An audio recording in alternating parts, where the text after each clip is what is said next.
네, 오늘은 맡기고 삽니다라는 제목으로 함께 은혜를 나누기로 합니다.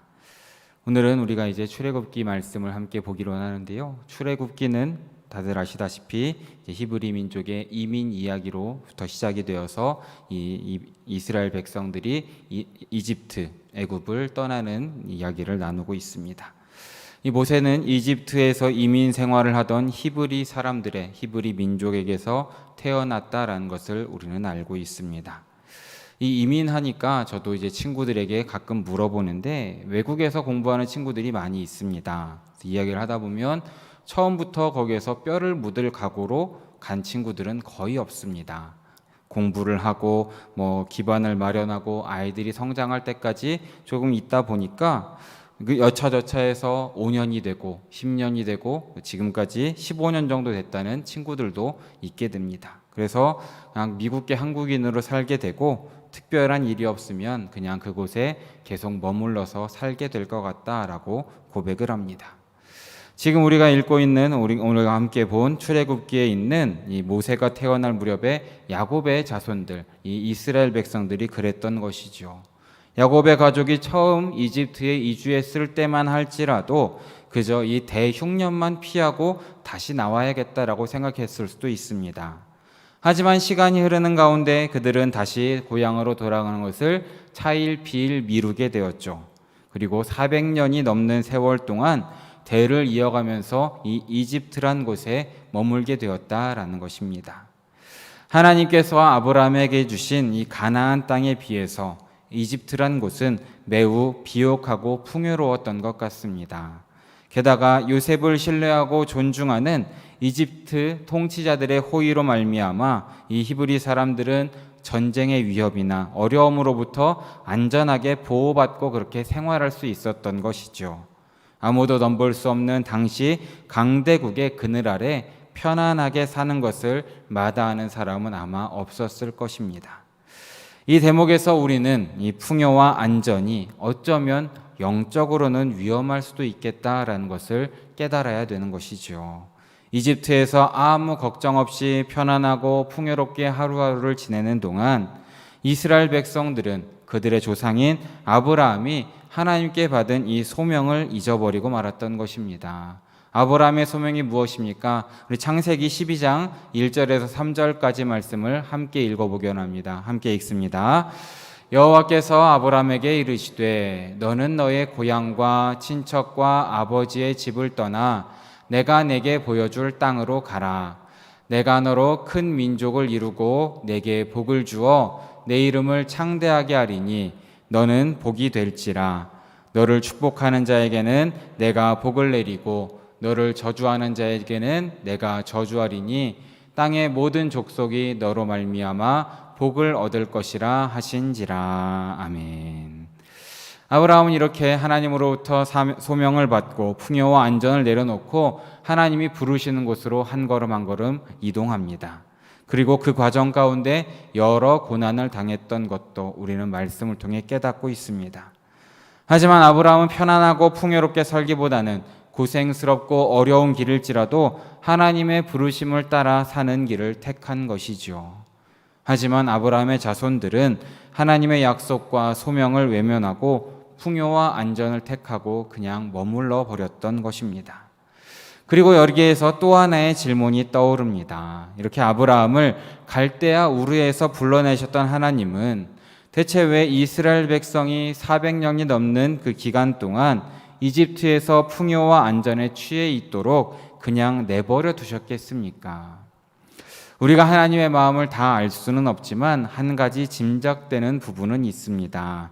이스라엘 백성들이 이집트에 머물러 있으면서 70명에 불과했던 야곱의 가족이 400년 만에 장정만 60만 명이 되었다라고 성경은 기록하고 있습니다. 어쩌면 만일 일찍 가나안 땅으로 돌아갔다면 아마 외국과 외적들과의 전쟁으로 인해서 400년이 지난 후에도 아마도 작은 부족 국가로 남아 있었을 수도 있습니다. 하지만 하나님의 섭리로 인해서 이렇게 장정만 60만 명이 넘는 거대한 나라를 이룰 정도로 수적으로 매우 커졌다라는 것을 우리는 말씀을 통해 알게 되는 것이죠. 사랑하는 여러분, 하나님이 하시는 일은 이렇게 비밀스럽다라는 것을 기억하시길 진심으로 바랍니다. 우리에게 자유의지를 주신 하나님께서는 그 자유의지로 우리가 어쩌면 잘못된 길을 선택할지라도 때로는 그저 내버려 두실 수도 있다라는 것입니다. 물론 죄된 삶으로부터 돌아서도록, 그리고 잘못된 길에서 돌아서도록 하나님께서는 우리를 지속적으로 부르고 흔들어 주시고 깨워 주십니다. 하지만 끝끝내 잘못된 길을 선택할지라도 그대로 두실 때가 있다라는 것입니다. 우리가 아무리 잘못된 길을 선택한다고 할지라도 하나님의 커다란 계획과 하나님의 커다란 섭리가 틀어지는 일은 없다라는 것을 우리는 늘 기억해야 되는 것이죠. 하나님께서는 우리의 인간의 선한 선택과 또 혹시 잘못된 선택을 모두 합하여서 하나님의 섭리로 하나님의 큰 그림을 만들어 가시는 분이라는 것을 믿으시길 진심으로 바라겠습니다. 이렇게 이스라엘 백성이 이집트에 머문 지 400년쯤 지나자 이 이스라엘 백성에 대한 이집트 왕실의 태도가 조금씩 변하기 시작을 합니다. 요셉의 이야기는 이제 400년 전에 옛날의 이야기로 그냥 버려지게 됩니다. 그리고 이스라엘 백성의 수가 너무 많아지자 위기감을 느끼게 되죠. 그래서 그들을 억압하고 학대하기 시작하는 것입니다. 여러 가지 억압 정책을 쓰지만 이스라엘 백성의 증가를 막을 수는 없었던 것입니다. 그래서 더 이상 어찌할 수 없는 상황에 이르자 바로 왕은 최후의 방책을 동원합니다. 무엇입니까? 바로 갓 태어난 히브리 여자 아이들은 살려두는데 남자 아이들은 모두 나일강에 던져라 라는 명령을 내리는 것입니다. 이런 상황 가운데 이스라엘 백성의 반응은 어떠했겠습니까? 대체 왜 우리에게 이런 비극이 닥치는가 싶었을 것입니다. 많은 사람들이 하나님께 간절히 구원을 호소했을 것이죠. 그런데 이때 하나님께서 어떻게 일하십니까? 아무 일도 하지 않으십니다. 그런 가운데 아들을 잃고 비통하게 통곡하는 사람들이 하나하나 늘어가는 그런 현실이었습니다. 왜 하나님께서는 이 이스라엘 백성의 통곡과 호소에 아무런 반응이 없으셨겠습니까? 이 이집트 제국의 악행을 왜 그냥 보고만 두셨겠습니까? 그 이유를 다는 알 수 없지만 제가 생각하기에 이제 이스라엘 백성을 다시 가나안 땅으로 돌아가게 할 때가 되었기 때문이 아닐까 생각이 됩니다. 이제 이집트에서의 풍요와 안전에 깊이 길들여진 나머지 이스라엘 백성들에게는 스스로 결단하고 이제 다시 돌아가야지라는 의지가 너무 없었던 것이죠. 그대로 두었다면 아마 이집트에서 힘들지라도 대를 이어가며 계속해서 살았을 것입니다. 그래서 하나님께서는 이 이집트 왕의 악한 선택을 이용해서 이스라엘 백성들을 다시금 가나안 땅으로 밀어내고 계셨다라는 것을 우리는 기억하길 바랍니다. 이런 상황 가운데 이제 모세가 태어납니다. 출애굽기 2장의 시작은 레위 가문에 속한 한 남자가 같은 가문의 여자와 결혼한다라는 것으로 시작을 합니다. 이 남자의 이름은 아므람이고 여자의 이름은 요게벳이라는 것을 우리는 말씀을 통해 알게 되죠. 그리고 그들은 모세를 낳기 전에도 이미 아들과 딸을 하나씩 더 두었습니다. 큰 딸의 이름은 미리암이었고 모세보다 큰 아들의 이름은 아론이었던 것입니다. 아마도 아론은 히브리 남자아이들을 나일강에 던지라는 명령이 내려지기 전에 태어났던 것 같습니다. 그래서 이렇게 커갔을 테시죠. 이렇게 모세가 세상의 빛을 보기 전에 아므람과 요게벳은 아마도 여자아이가 태어나기를 간절히 기도하지 않았을까 생각이 됩니다.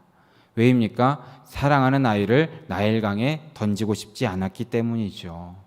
하지만 이 당시에 요즘처럼 초음파로 볼 수 있는 것도 아니고 성별을 알 수 있는 것도 아니고 그냥 낳을 수밖에 없었는데 낳고 보니 아들이었던 것입니다. 아이는 세상에 나오자마자 어떤 운명이 됩니까? 나일강에 던져질 그런 악어밥이 될 운명에 빠지게 되었던 것이죠. 하지만 요게벳은 그렇게 그냥 버릴 수 없었습니다. 그냥 던질 수 없었습니다. 그래서 아이를 3달 동안 숨겨서 기르는 장면이 나옵니다. 이 대목을 오늘 본문 2절 말씀에서 이렇게 기록합니다. 우리 2절 말씀을 함께 읽어보겠습니다. 그 여자가 임신하여 아들을 낳으니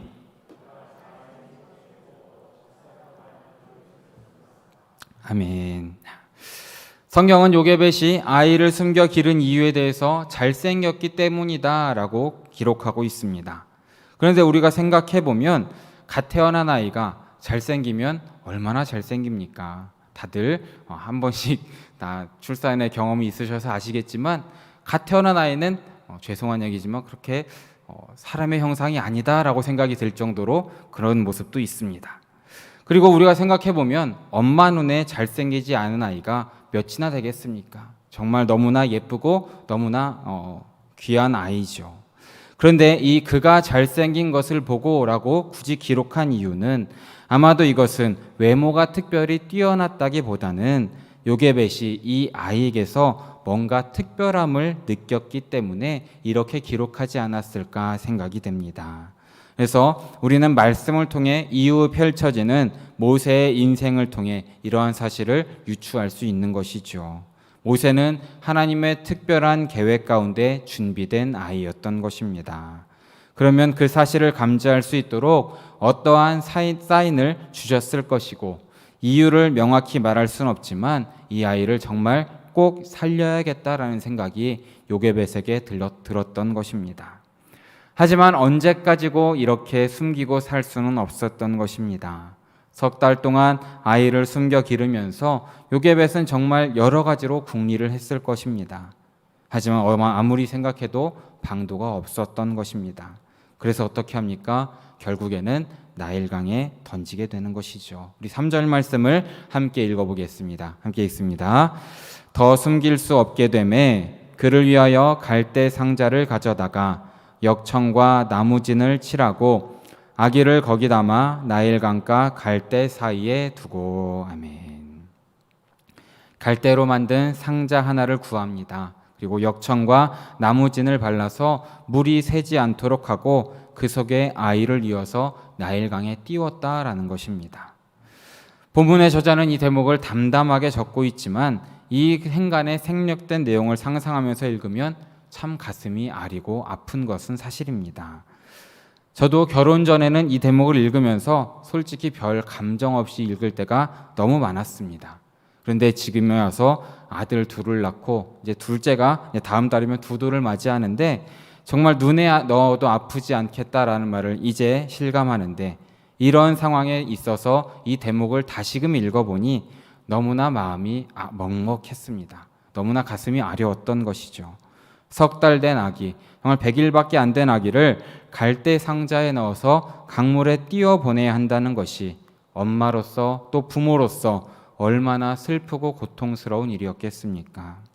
그래서 최근에 사랑받는 찬양 중에 이 순간에 요게벳의 심정을 담아 만든 찬양이 있습니다. 함께 영상으로 찬양을 듣고 다시 말씀을 함께 이어가기 원합니다. 함께 잠시 영상을 통해 찬양을 보겠습니다.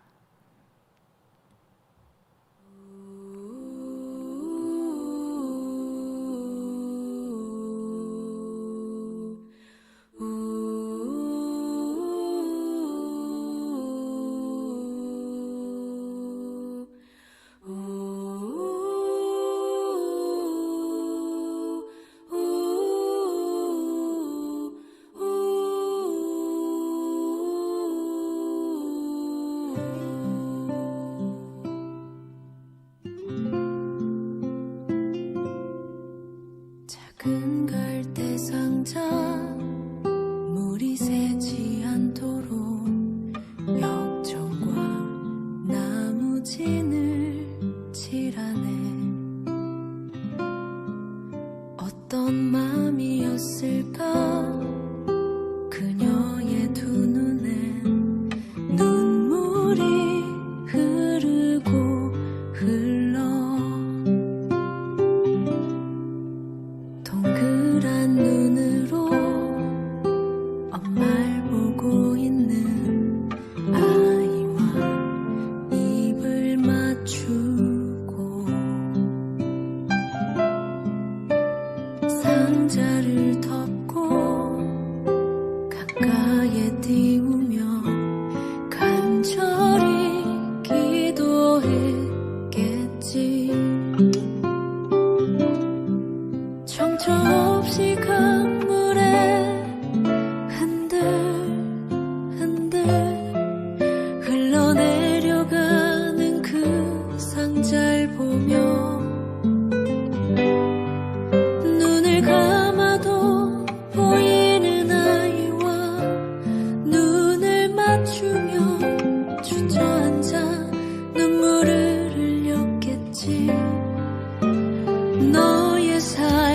창조인 너의 장부모이신 하나님 그 손에 너의 삶을 맡긴다.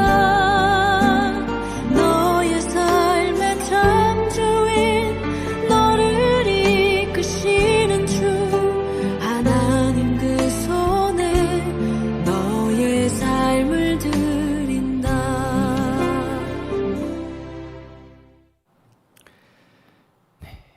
이 찬양에는 자신의 능력으로는 이제 더 이상 아들을 보호할 수 없어서 운명에 모든 것을 맡기고 아들을 떠나 보내기로 하는 어머니의 심정이 잘 묘사되어 있는 찬양입니다. 정말 하나님이 그 아이를 어찌하실지 요게벳은 알지 못했습니다. 하지만 할 수 있는 일이 더 이상 없다라는 것을 깨달았고 이 아이의 운명을 하나님께 맡기고 떠나 보냈던 것이죠. 그런데 감사하게도 갈대 상자에 실려 내려가던 아이는 정말 마침 나일강으로 나온 이집트의 공주에게 발견이 됩니다. 우리 5절과 6절 말씀을 함께 읽어보겠습니다. 읽습니다. 바로의 딸이 목욕하러 나일강으로 내려오고 시녀들은 나일 강가를 거닐 때에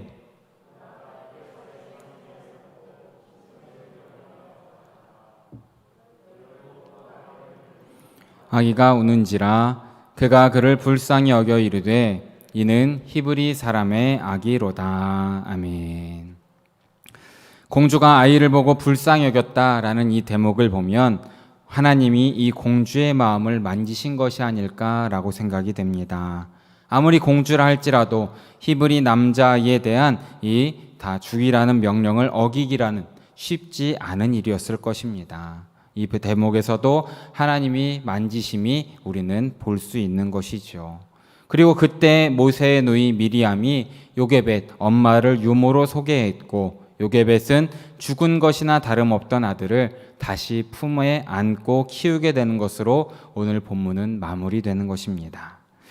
이 말씀을 통해서 우리가 주목해야 할 믿음의 진실이 있습니다. 그것은 우리가 믿는 하나님은 정말 알 수 없는 분이다라는 것이죠. 우리가 믿는 하나님은 참으로 크시고 우리는 너무도 작은 인간에 불과하다라는 것입니다. 우리가 하나님에 대해 알 수 있는 것은 하나님의 계시 안에서만 하나님이 하나님을 나타내실 때만 가능하다라는 것입니다. 우리가 너무 작기에 거대한 우주에 대해서 다 알 수 없는 것처럼 온 우주를 품고 계신 하나님에 대해서 우리는 제대로 정확히 알 수가 없다라는 것입니다. 그래서 예수님께서 우리에게 오셔서 하나님이 어떤 분이신지 우리에게 필요한 만큼 그리고 우리가 받아들일 수 있는 만큼만 우리에게 보여주셨다라는 것입니다. 그뿐 아니라 하나님의 뜻과 하나님의 계획 그리고 하나님이 행하시는 모든 일에 대해서도 우리는 제대로 알지 못한다라는 것입니다. 어린 자녀가 부모의 생각과 부모의 행동을 모두 다 이해하지 못하는 것처럼 우리 역시도 보고 느끼고 생각하는 것이 제한되어 있기 때문에 하나님의 뜻과 계획과 그 행하심을 다 이해하기 어렵다라는 것이죠. 지금 이스라엘 백성들로서는 하나님이 400년 동안 아무 행동도 하지 않으시니 얼마나 답답했겠습니까? 새로 태어난 아들을 잃는 부모들이 얼마나 슬프게 울부짖으며 하나님을 원망했겠습니까? 또한 요게벳은 석 달 동안 모세를 살릴 궁리를 하면서 얼마나 간절히 기도했겠습니까? 하지만 하나님은 이 모든 절규와 간구와 기도에도 대답이 없으셨던 것입니다.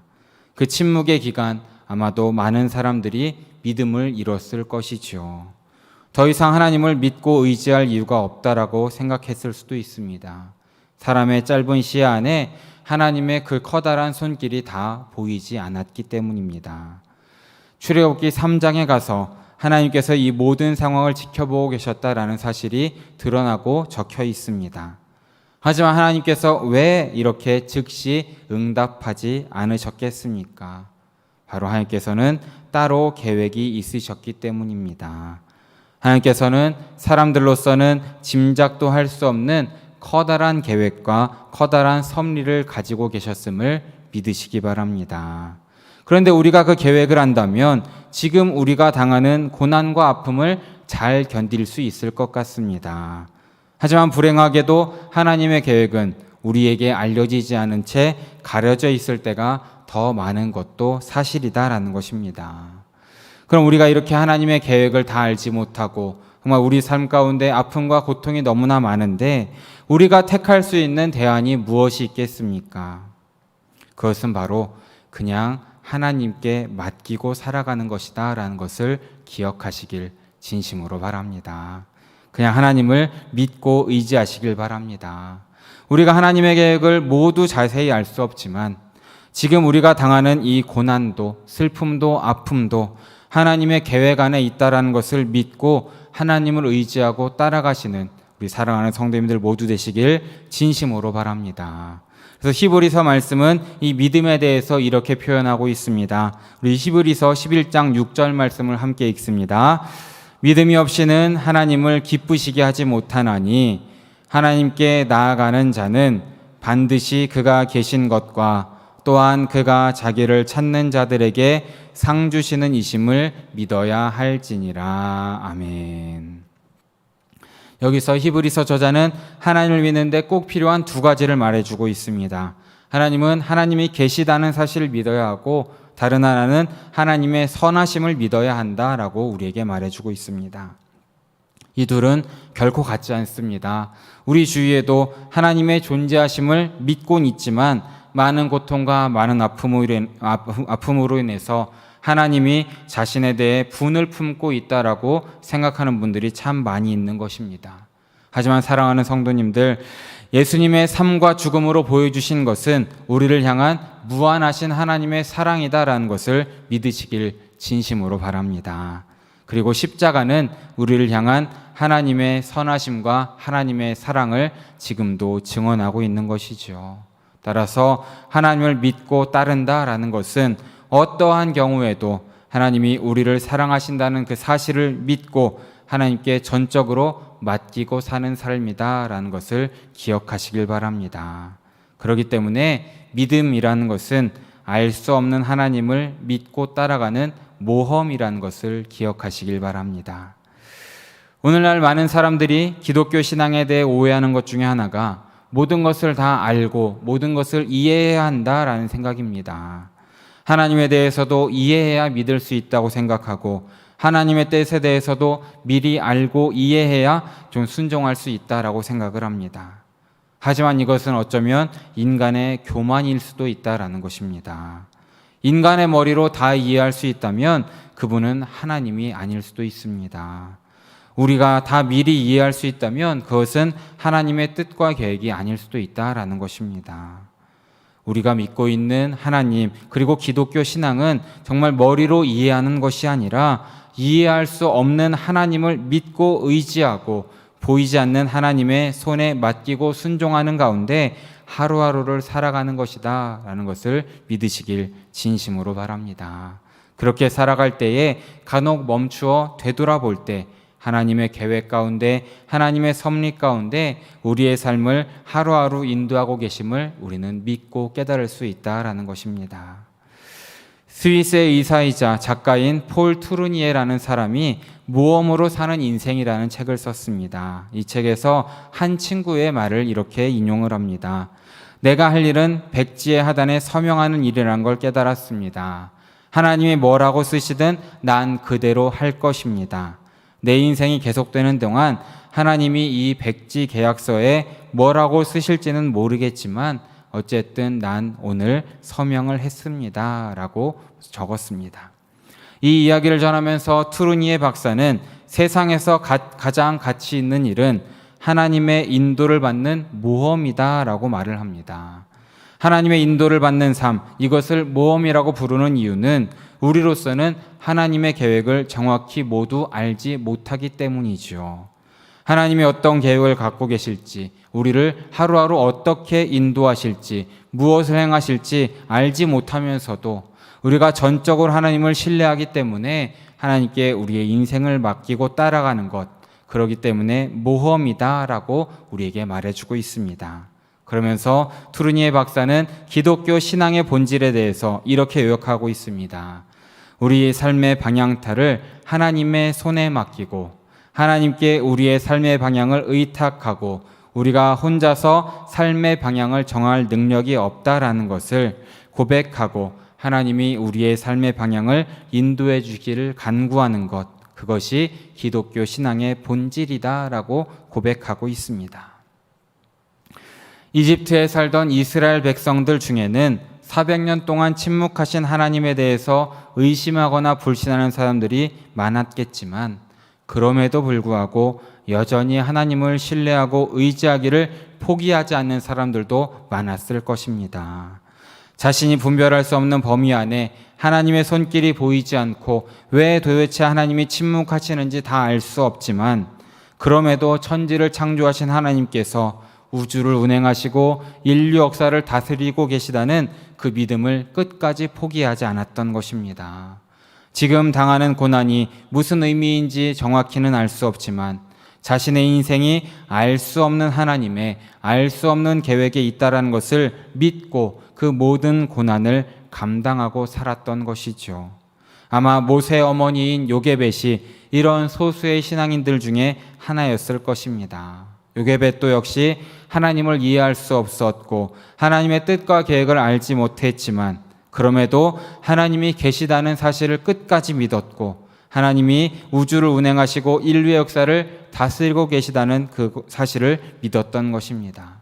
그래서 하나님의 계획이 정확히 무엇인지는 몰랐지만 자신의 이 셋째 아이인 모세에게 특별한 계획이 있다는 것을 믿었던 것입니다. 그래서 요게벳은 이 믿음으로 모세를 3달 동안 숨겨 키웠던 것입니다. 들키기라도 하면 온 가족의 안위가 위험해지는 일이었습니다. 하지만 요게벳은 하나님의 뜻을 믿고 그 모든 위험을 끌어안고 키웠던 것입니다. 그리고 마침내 정말 어쩔 수 없는 한계에 이르자 정말 끝에 이르자 갈대 상자에 이 아이를 띄워보내는 선택을 하게 됩니다. 어머니로서 감당할 수 없는 아픔과 슬픔을 참으면서 아마 하나님께 이렇게 기도하지 않았을까 생각이 됩니다. 하나님, 저는 제 할 일을 다 했습니다. 이제 이 아이를 죽이든 살리든 하나님께 맡깁니다. 라고 기도하지 않았을까 생각이 됩니다. 이제까지 살펴본 내용을 다시 함께 정리해 보려고 합니다. 사랑하는 여러분, 우리가 믿는 하나님은 너무도 크고 깊으시기 때문에 알 수 없는 분이지만 또한 그 정도로 크고 깊으신 분이기 때문에 우리는 하나님께 우리의 인생을 맡길 수 있음을 믿으시길 바랍니다. 하나님은 믿을 수 있는 분이고 믿을 만한 분이고 신실하신 분임을 기억하시길 바랍니다. 그것이 십자가를 통해서 보여주신 하나님의 마음입니다. 죽은 자들 가운데에서 예수님을 다시 일으키신 하나님께서는 십자가를 통해서 우리 모두를 정말 끝까지 사랑하신다라는 것을 보여주고 그렇게 계시하셨다라는 것입니다. 그러기에 믿는다는 것, 이것은 알 수 없는 하나님을 믿고 의지하고 살아가는 것임을 기억하시길 진심으로 바랍니다. 지금 우리의 눈에 하나님의 도움의 손길이 보이지 않을지라도 하나님의 큰 그림을 믿고 우리에게 주어진 그 사명을 잘 감당하는 삶이라는 것입니다. 우리는 그저 눈앞에 하루하루에만 관심을 두고 살지만 하나님을 정말 영원하고 거대한 계획 가운데 우리 인생을 다스려 주시고 우리 인생을 섭리하심을 믿으시길 바랍니다. 그러기에 때로는 하나님의 인도하심이 너무 느려 보이고 무심해 보이고 야속해 보일 수도 있습니다. 그럼에도 우리는 하나님의 선함을 믿어야 하는 것이죠. 그리고 매일매일을 하나님께 맡기고 살아가야 한다라는 것입니다. 그렇게 살아가며 때로 우리가 걸어온 길을 돌아보시길 진심으로 바랍니다. 믿음으로 하루하루를 살아온 길을 돌아볼 때에 이것이 하나님이 이렇게 인도하셨구나. 이것이 하나님의 은혜구나. 그리고 우리가 아까 부른 마지막 은혜라는 찬양처럼 그 찬양으로 우리가 하나님께 고백할 수 있게 되는 것입니다. 믿음의 여정 가운데 시시때때로 하나님이 우리의 삶을 인도하고 이끌어 오셨음을 확인하면서 더 깊이 하나님의 인도하심을 의지하고 따를 수 있게 된다라는 것입니다. 이런 믿음에 이르면 어떤 일을 당하든 어떤 환경에 처하든 우리의 믿음이 흔들리지 않는 것입니다.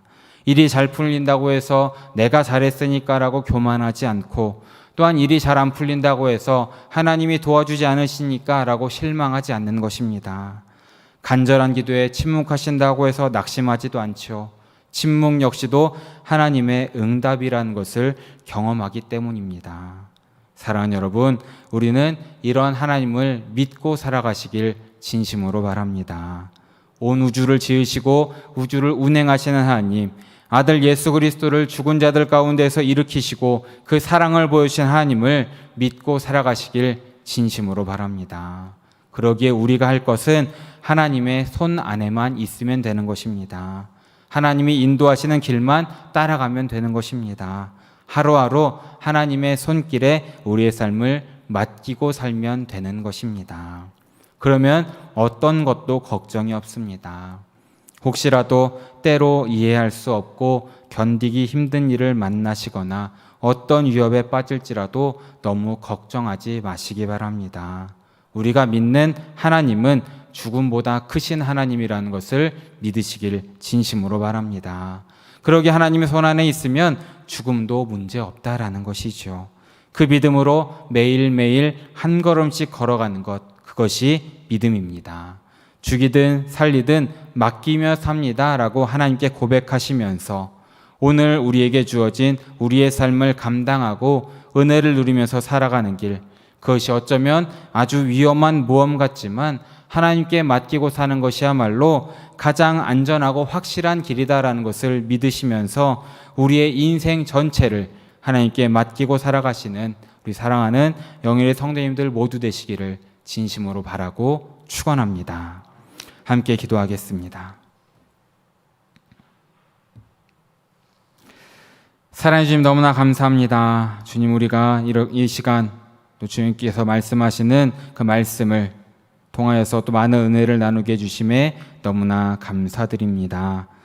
주님, 우리의 삶 가운데에 많은 어려움이, 또 많은 두려움이, 많은 아픔과 슬픔이 있습니다. 그럴 때마다 정말 하나님이 계실까라는 의문이 들 때도 있는 것이 너무나 사실입니다. 하지만 주님, 우리의 모든 것을 아시고 주관하시고 섭리하시는 하나님께서 우리 곁에 계시고 더 큰 것으로 우리에게 준비하시다라는 것을 믿을 수 있는 믿음을 더하여 주시옵소서. 그러므로 다 알 수 없는 하나님의 뜻대로 살아가고 하나님께 우리의 삶은 맡기고 살아가는 믿음 또한 우리에게 허락하여 주시옵소서. 믿음대로 말씀대로 하루하루를 살아갈 수 있도록 인도하여 주시고 모든 것이 다 하나님의 섭리임을 깨닫고 살아가는 우리의 삶이 될 수 있도록 함께하여 주시옵소서. 이번 한 주간도 주님과 동행하는 삶으로 인도하여 주시고 모든 말씀 살아계시고 역사하시는 거룩하신 예수 그리스도 이름으로 기도드립니다. 아멘.